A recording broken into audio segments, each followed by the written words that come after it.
Selamat pagi, mahasiswa-mahasiswi yang terkasih. Hari ini kita akan memulai bab yang baru dari buku wajib kita, yaitu bab 6, pelayanan sakramen-sakramen gereja. Dan untuk membahas tema ini, saya akan share screen terlebih dahulu. Ya, dan akan saya besarkan. Oke, bab 6, pelayanan sakramen-sakramen gereja. Dan kita akan memulai pembahasan dengan tema yang pertama, sakramen-sakramen bagi pelayanan keselamatan. Sakramen-sakramen atau 7 sakramen yang kita bahas dalam pertemuan yang lalu, ada bukan untuk dirinya sendiri, demi dirinya sendiri, tetapi demi pelayanan keselamatan. Seperti yang sudah kita pelajari bersama, Allah menghendaki keselamatan kita umat manusia dan Dia laksanakan dalam diri Yesus Kristus puncaknya ya, puncak karya keselamatannya. Dan karya keselamatan dalam diri Yesus Kristus atau oleh Yesus Kristus itu lalu tampak di dalam gereja.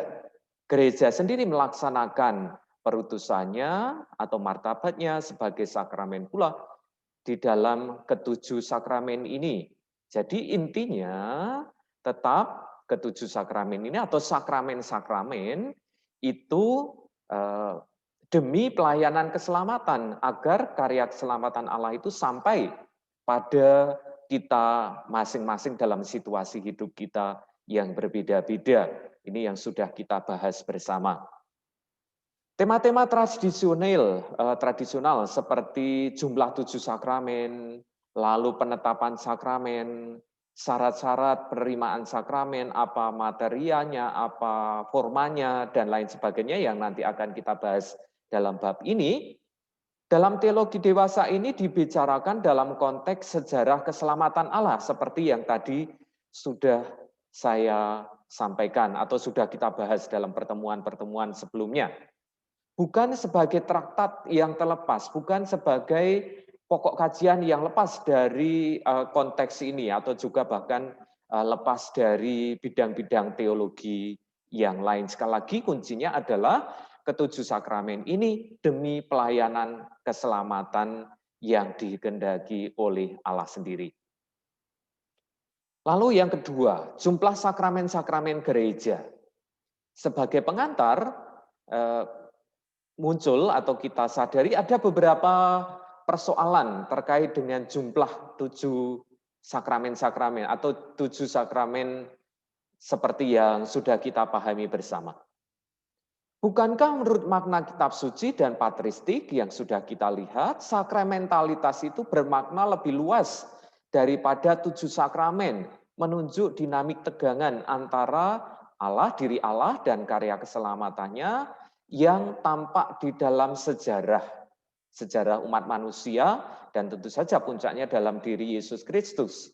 Sekali lagi ada dinamik tegangan di sana, dan kita sudah melihat bahwa banyak hal yang dalam kehidupan kita sehari-hari itu juga berciri sakramental, ya, seperti yang sudah kita lihat bersama. Sejauh pengalaman itu menjadi sarana atau tempat perjumpaan antara Allah yang menyatakan karya keselamatannya, dan melalui pengalaman itu kita juga berjumpa dengan Allah, maka pengalaman atau hal tertentu yang kita lihat, kita alami itu juga berciri sakramental. Lalu pertanyaan di sini yang kedua adalah apa bedanya sakramen-sakramen gereja, ketujuh sakramen itu dengan sakramen-sakramen dalam tanda petik pribadi tadi. Memang sudah kita singgung dalam pertemuan-pertemuan sebelumnya, tetapi toh masih menimbulkan atau bagi kita sendiri juga menimbulkan pertanyaan. Lalu persoalan ini bisa diperkeruh lagi dengan jumlah sakramen, ada 6 atau 9 misalnya, ya pertanyaannya. 6 atau kok 9 misalnya. 9 itu kalau misalnya sakramen tabisan itu lalu kita perinci lagi ada tabisan diakon, tabisan imam, dan tabisan uskup. Ini mengenai jumlah sakramen-sakramen seperti yang persoalan-persoalan yang menjadi pemancing pemikiran kita. Kita lihat sekarang dalam sejarah jumlah 7 sakramen, tentu saja ini pokok-pokoknya saja. Gereja perdana belum mengenal 7 buah sakramen. Memang ada praktek-praktek ritual, misalnya pembaptisan atau juga pemecahan roti itu ya. Tetapi mengenai jumlah 7 sakramen itu tidak kita dapatkan, mengenai angka 7 itu ya, tidak kita dapatkan dalam teks kitab suci. Lalu perkembangan selanjutnya pada masa patristik juga belum 7 sakramen ini, jumlah 7 sakramen ini. Patristik masih, zaman patristik masih berpikir simbolisme, sakramentalitas biblis, dan berbagai macam upacara suci seperti yang kita lihat dalam pembahasan-pembahasan sebelumnya.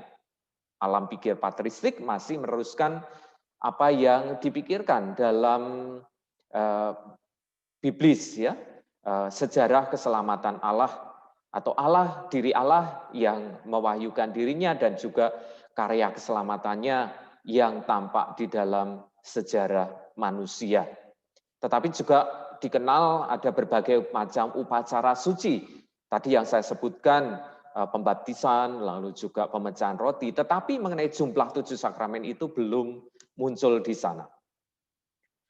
Agustinus mulai membedakan sakramen-sakramen Injil yang pokok, yaitu Ekaristi dan baptisan, dan sakramen-sakramen yang tidak pokok, berbagai upacara suci, dan tidak hanya dibatasi saja pada 5 sakramen yang lain seperti yang kita kenal sekarang ini, tetapi waktu itu sudah dikenal atau banyak sekali upacara suci yang lain. Maka Agustinus kemudian membedakan sakramen-sakramen Injil yang pokok dan sakramen-sakramen yang tidak pokok.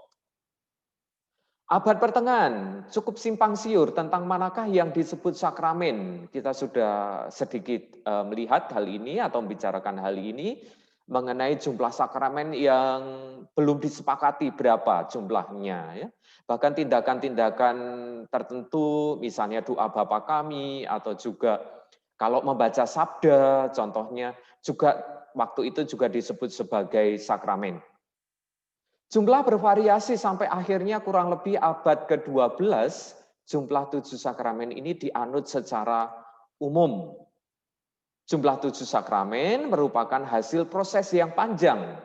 Sampai di poin ini rasanya juga jelas ya kalau kita melihat tadi atau merunut dari biblis, lalu patristik, lalu sampai pada abad pertengahan juga belum ada jumlah yang pasti, lalu pada akhirnya ditetapkan menjadi jumlahnya 7, berarti kan ini kita melihat bahwa penetapan ini merupakan hasil sejarah atau perjalanan sejarah yang panjang selama atau sejak bahkan abad-abad pertama. Seperti yang sudah kita singgung juga dalam video sebelumnya, Konsili Lyon yang kedua tahun 1274 untuk pertama kali mengajarkan mengenai jumlah 7 sakramen ini, lalu diperbarui atau ditetapkan lagi atau ditegaskan lagi di dalam 2 konsili selanjutnya, yaitu Konsili Florence tahun 1439 terkait dengan kembalinya atau bergabungnya kembali gereja di Armenia ke dalam gereja Roma. Dan ditetapkan lagi dalam Konsili Trente tahun 1547 terkait dengan reformasi oleh Protestan ya mengenai jumlah 7 sakramen. Mereka kan sekali lagi hanya mengakui 2 sakramen saja, yaitu baptis dan Ekaristi. Untuk poin-poin yang lebih lengkap dapat dibaca dari buku wajib halaman 150 sampai 151. Ini tadi yang saya sampaikan lebih ke pokok-pokoknya yang dapat kita ingat. Penjelasan klasik tentang jumlah 7 sakramen. Para skolastik sangat getol menjelaskan mengapa jumlah sakramen itu 7, berusaha untuk memberikan alasan atau pendasarannya. Contohnya saja, misalnya Alexander dari Hales. menghubungkan angka 7 dengan ini teksnya, 2 Raja-Raja bab 5 ayat 10, itu kisah Elisa dan Naaman. Naaman yang sakit lalu diminta oleh Elisa untuk mandi 7 kali di sungai Yordan. Dan lalu akhirnya menjadi sembuh. Nah ini 7 kali mandi itu lalu angka 7 ini ya yang lalu dimunculkan. Ya juga menghubungkan angka 7 dengan 3 keutamaan teologis. Iman, kasih, harapan, atau saya kebalik-balik itu. Iman, harapan, dan kasih itu ya, 3 keutamaan teologis. Dan 4 keutamaan kardinal yang dimaksud adalah kebijaksanaan, keadilan, kesederhanaan, dan ketekunan atau keberanian. Itu 4 keutamaan kardinal. 3 tambah 4 lalu menjadi 7. Thomas Aquinas melihat sakramen-sakramen dalam rangka pertumbuhan dan kehidupan manusia. Maksudnya sakramen-sakramen itu mendampingi atau menguatkan peristiwa-peristiwa pokok dalam hidup manusia. Lalu Gereja Timur setuju dengan jumlah 7 sakramen. Mereka juga mengakui jumlah 7 sakramen ini. Walaupun Gereja Timur dan Gereja Barat pada masa ini kan sudah berpisah ya. Tetapi memiliki tafsiran sendiri tentang makna 7 itu. Tentu saja mereka juga berusaha untuk mempertanggungjawabkan kenapa kok jumlahnya 7. Misalnya mencari pendasaran di kitab suci. Yang dalam kitab Wahyu itu misalnya disebutkan mengenai 7 bintang. Atau 7 kaki Dian, 7 ya jumlahnya. Atau juga 7 karunia Roh Kudus, 7 juga. Dan juga alasan-alasan lain yang menunjuk angka 7 ini. Ya, ini ada beberapa argumen yang dimunculkan di sana. Tetapi teologi modern, apa yang dikatakan mengenai jumlah 7 ini ya? Para teolog dewasa ini tidak mau menyibukkan diri dengan angka 7. Tadi sebelumnya kita melihat bahwa ada banyak argumen, ada banyak pendapat mengenai kok 7 jumlahnya.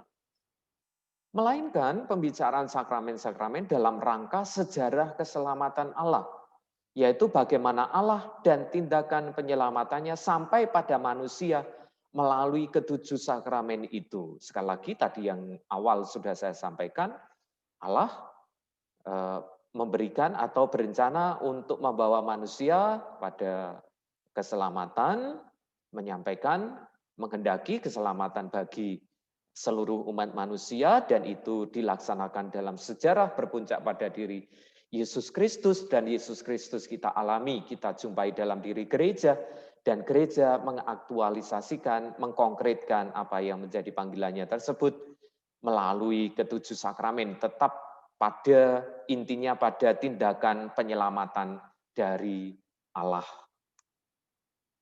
Silebix, ini teolog dari Belanda.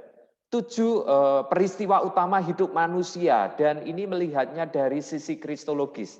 Apa maksudnya dari sisi kristologis? Yaitu dimulai dari Allah yang hendak menyampaikan, mewartakan, dan membawa manusia pada keselamatan.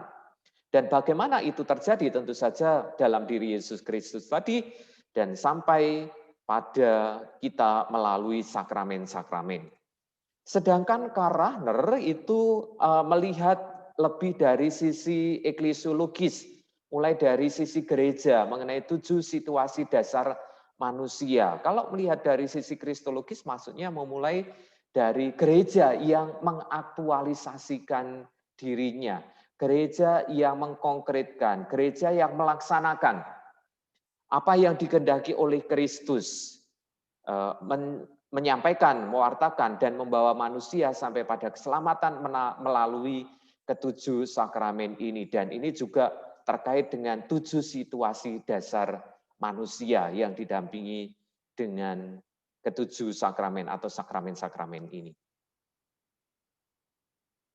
Pokok yang ketiga adalah mengenai penetapan sakramen-sakramen. Siapa yang menetapkan? Apakah sakramen-sakramen ini sungguh-sungguh dikehendaki oleh Allah sendiri atau dikehendaki oleh Yesus?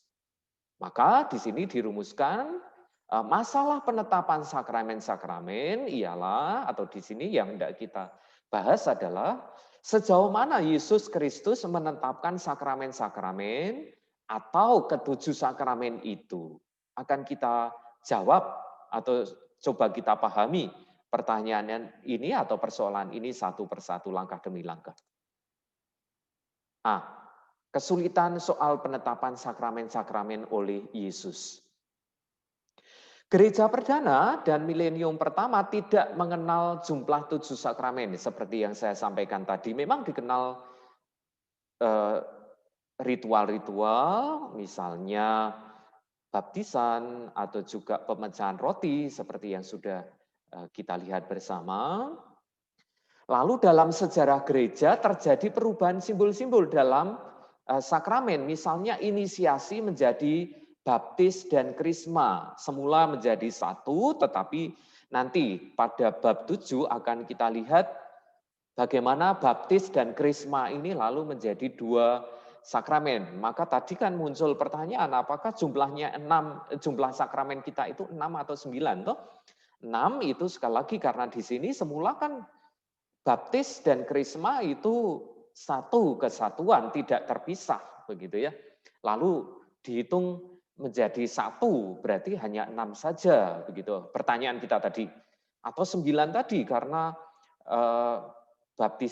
tabisan diakon, imam dan uskup. Dan sakramen tobat mengalami perkembangan yang semula itu dilakukan secara publik dan berat gitu ya. Tetapi kemudian dalam perkembangan sejarah berubah menjadi sakramen tobat itu diterimakan dan dilakukan secara privat atau pribadi, peniten dan juga imam yang melayani.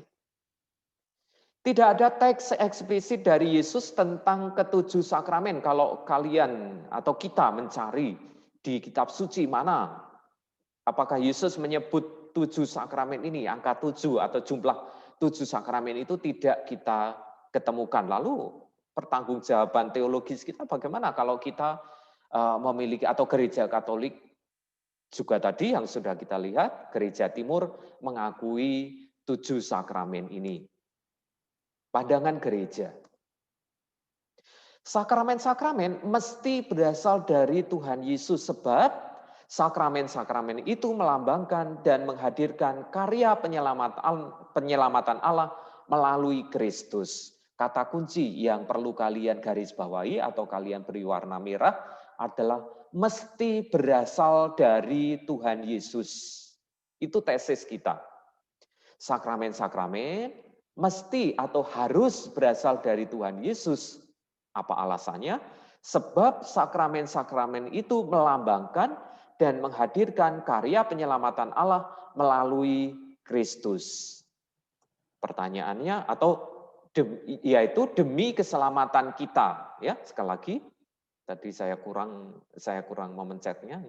Ada satu kalimat lagi. Jadi demi keselamatan kita harus berasal dari Tuhan Yesus, sebab sakramen itu melambangkan menghadirkan karya penyelamatan Allah melalui Kristus, yaitu atau demi keselamatan kita. Perlu kepastian, perlu jaminan bahwa ini harus berasal dari Tuhan Yesus sendiri. Ini ya kata kuncinya tadi, mesti berasal dari sana. Tetapi menjadi pertanyaan di sini ya. Sebelumnya, dengan kata lain, sakramen-sakramen harus berasal dari Yesus Kristus. Alasannya dalam kalimat sebelumnya tadi, karena melambangkan menghadirkan karya keselamatan Allah melalui Kristus atau demi keselamatan kita. Masalahnya di sini adalah bagaimana kita menjelaskannya, bagaimana kita mempertanggungjawabkan apa yang harus ini, apa yang mesti ini, ya. Nah, sekarang kita lihat langkah selanjutnya.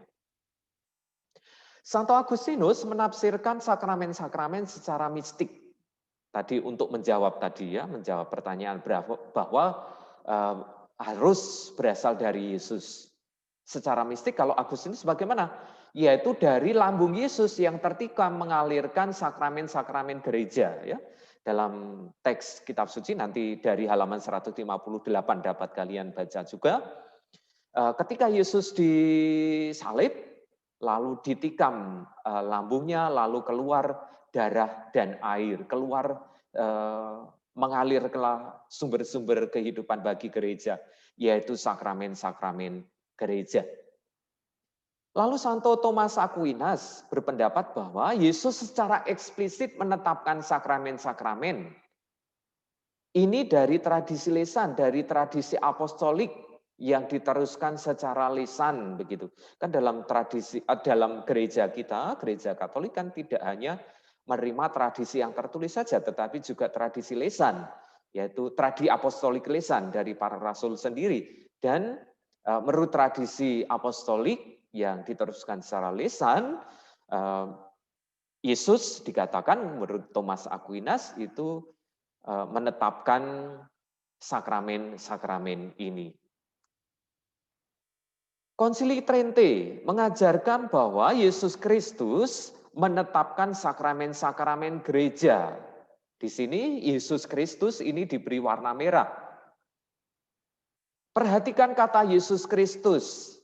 Kalau kita bandingkan dengan yang sebelum-sebelum ini, misalnya ini dari halaman ini saja, dari kalimat pertama dan kedua, yang disebutkan di sana adalah Yesus, lambung Yesus, lalu juga Thomas Aquinas tadi juga mengatakan Yesus secara eksplisit, Yesus ya, tetapi secara bijak, lalu Konsili Trente mengajarkan bahwa Yesus Kristus tidak hanya Yesus.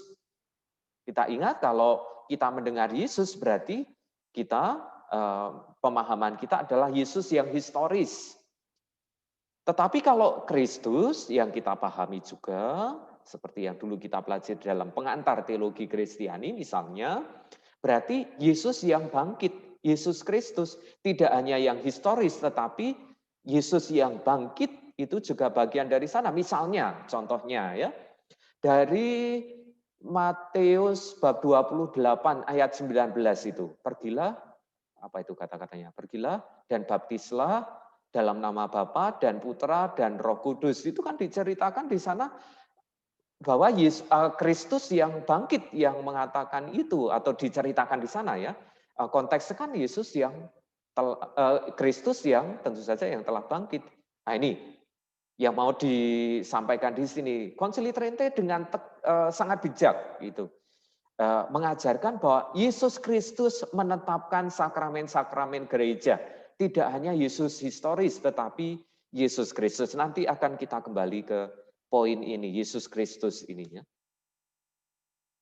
Banyak teolog mengomentari pernyataan dari Konsili Trente ini, seperti Bellarminus, Yohan de Lugo, Louis Pilot, yang yakin kalau Yesus menetapkan sakramen-sakramen secara pokok, sedangkan rinciannya diserahkan pada gereja. Misalnya Bellarminus atau teolog-teolog yang lain juga mengatakan bahwa ini ditetapkan oleh Yesus, tetapi soal rinciannya bagaimana, apa itu materianya, apa itu formanya, atau ketetapan-ketetapan lain, itu lalu diperinci atau diserahkan kepada gereja selanjutnya.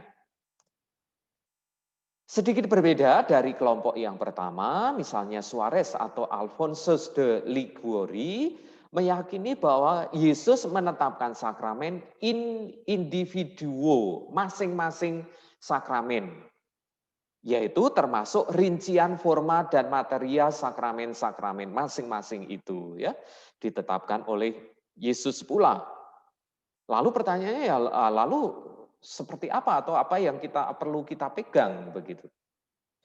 Tolong perhatikan rumusan dari Konsili Trente yang bijaksana, yaitu Yesus Kristus. Tidak hanya menyebut Yesus, tetapi Yesus Kristus. Berarti Yesus Kristus yang utuh. Mencakup hidup, wafat, dan kebangkitannya juga.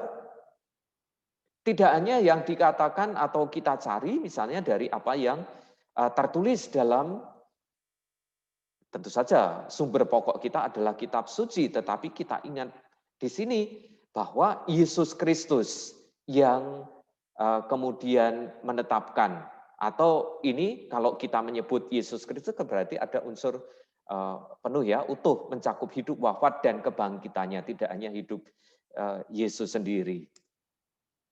Usaha mencari jawaban. Ada banyak usaha yang kita pegang atau salah satu tawaran misalnya yang disampaikan oleh Karl Rahner. Yang menjelaskan bahwa sakramen-sakramen dikehendaki oleh Yesus Kristus sebagai konsekuensi logis dari karya keselamatan atau penyelamatan Allah bagi setiap orang dalam situasi konkret. Allah menghendaki keselamatan seluruh umat manusia, Dia laksanakan atau tampak di dalam sejarah, puncaknya dalam diri Yesus Kristus, dan apa yang dilaksanakan oleh Yesus Kristus tadi, kelihatan kita terima dalam gereja, dan kemudian sampai pada kita masing-masing secara konkret dalam situasi hidup kita, melalui ketujuh sakramen atau melalui sakramen-sakramen ini. Dengan demikian dari sini, kalau kita balik sekarang, dengan demikian ketujuh sakramen ini atau sakramen-sakramen ini merupakan konsekuensi logis dari Allah yang menghendaki keselamatan manusia atau Yesus Kristus yang melaksanakan karya keselamatan Allah itu. Rahner berpendapat institusi gereja mencakup segala hal yang diperlukan, termasuk sakramen-sakramen, demi pelaksanaan tugas gereja sebagai sakramen keselamatan dari Kristus. Bagaimana gereja mengaktualisasikan, bagaimana gereja mengkonkretkan, bagaimana gereja melaksanakan tugasnya, yaitu sebagai sakramen keselamatan dari Kristus itu, ya tentu saja melalui sakramen-sakramen. Terlepas dari tadi perdebatan jumlahnya 7 atau berapa, tentu saja yang dipegang atau kemudian ditetapkan oleh gereja kita, gereja Katolik, dan juga diakui juga oleh gereja Timur ada 7 tadi. Mari kita kembali ke kitab suci. Sakramen-sakramen berhubungan dengan hidup dan karya Yesus yang mewartakan kerajaan Allah melalui sabda dan karyanya. Sekali lagi, pewartaan kerajaan Allah oleh Yesus, pewartaan kerajaan Allah, inti dari pewartaan kerajaan Allah, inti pewartaan Yesus Kristus adalah kerajaan Allah, ya. Dan ini dilakukan atau dilaksanakan melalui sabda dan karyanya, melalui simbol-simbol. Dengan kalau sabda rasanya jelas ya, apa yang dia atau Yesus sampaikan, tetapi juga melalui karyanya. Yesus yang menyembuhkan, Yesus yang membangkitkan orang mati, Yesus yang menguatkan orang-orang dengan mengampuni dosanya, Yesus yang menguatkan orang-orang dengan memberikan melipat gandakan roti dan lain-lain dengan berbagai macam sabda dan karyanya. Lalu di sini, bukankah sakramen-sakramen gereja sesuai dengan sabda dan tindakan Kristus, yaitu tadi intinya mewartakan kerajaan Allah. Kita kembali ke yang kalimat yang pertama ini. Melalui sakramen-sakramen gereja atau melalui sakramen-sakramen, gereja lalu juga mewujudkan apa atau mengkonkretkan apa yang juga dilakukan atau sebelumnya tentu saja yang menjadi dasar kita dilakukan, disabdakan, dan juga ditampakkan di dalam karya Yesus sendiri, yaitu mewartakan kerajaan Allah. Sekali lagi di sini, bukankah sakramen-sakramen gereja sesuai dengan sabda dan tindakan Yesus atau Kristus, yaitu mewartakan kerajaan Allah. Kesimpulan tentang penetapan sakramen-sakramen oleh gereja. Sakramen-sakramen gereja seperti sekarang ini merupakan hasil proses yang panjang. Tidak sejak awal, jumlah 7 misalnya, atau sakramen-sakramen gereja kita itu Misalnya kita cari dalam Biblis itu ya, sekali lagi itu dalam sejarah tadi kita lihat sakramen-sakramen gereja seperti sekarang ini merupakan hasil proses yang panjang, proses sejarah yang panjang. Dan dari sejarah maupun tradisi gereja yang intinya diletakkan dalam satu tujuan atau satu maksud, yaitu ini yang diberi warna merah, demi jaminan keselamatan kita. Dari sana kita mengimani, gereja mengimani bahwa sakramen-sakramen gereja kita ditetapkan oleh Allah sendiri, oleh Yesus Kristus sendiri ya. Demi jaminan keselamatan kita.